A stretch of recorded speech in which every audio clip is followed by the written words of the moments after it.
E learning with PS channel पर आपका स्वागत है। आज हम देखेंगे कि लेसन प्लान को कैसे बनाए जाते हैं। आज हम शुरुआत करते हैं पर्यावरण अध्ययन के प्रकरण जल पर एक लेसन प्लान तैयार करेंगे। सर्वप्रथम अपने लेफ्ट साइड में हम छात्राध्यापक का नाम, कक्षा, विषय, अवधि और विद्यालय का नाम, राइट साइड में कालांश, उपविषय और दिनांक। उसके बाद चलते हैं सामान्य उद्देश्य की ओर।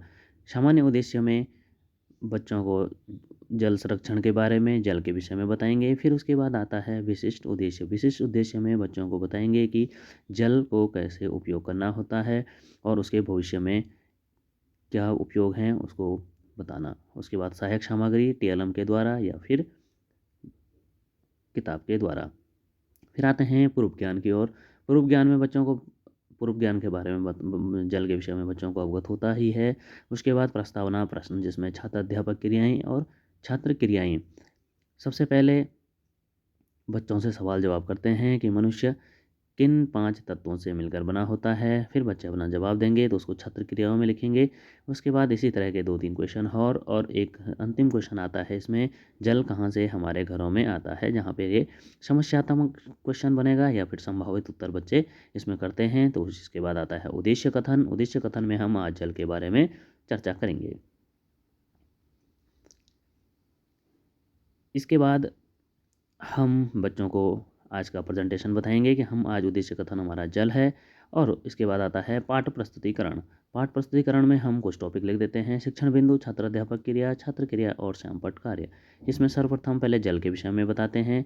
फिर जल के विषय में बताने के बाद जल की महत्ता, जल संसाधनों का संरक्षण। क्योंकि ये प्राइमरी क्लास के लिए है तो इसमें ज़्यादा हम कंटेंट ऐड नहीं करते हैं, इसलिए जो है हम सिंपली इसको लेसन प्लान को बनाना सीखते हैं। तो पहले हम बच्चों को जल के विषय में अवगत कराते हैं। उसके बाद बच्चों को जल की महत्ता, कि जल का उपयोग हमें कैसे करना है, ये हमारे जीवन में क्यों महत्वपूर्ण है। फिर जल संसाधनों का संरक्षण, जितने भी हमारे पास जल के संसाधन हैं उनका संरक्षण कैसे आवश्यक है, क्यों आवश्यक है, उन विषयों पर हम बच्चों को बताएंगे। इसके बाद हम बच्चों से गृह कार्य के बारे में और पुनरावृत्ति प्रश्न के बारे में चर्चा करेंगे। सर्वप्रथम पहला प्रश्न पुनरावृत्ति का, पृथ्वी का कितना हिस्सा या कितना भाग पानी से ढका हुआ है। दूसरा क्वेश्चन, जल हमारे लिए क्यों आवश्यक है। जल के सबसे बड़े संसाधन या जल के सबसे बड़े संसाधन कौन कौन से हैं। उसके बाद आता है गृह कार्य। पुनरावृत्ति क्वेश्चन हम उनको करेंगे जो हमने कक्षा में बच्चों से जो कंटेंट करवाया है उसे संबंधित। फिर गृह कार्य, जल संरक्षण का चित्र बनाकर जल पर 10 पंक्तियाँ लिखिए एक सुलेख के रूप में, जिसे बच्चे अपनी राइटिंग के रूप में भी और घर से अच्छी तरह से याद करके भी ला सकते हैं। Thank you.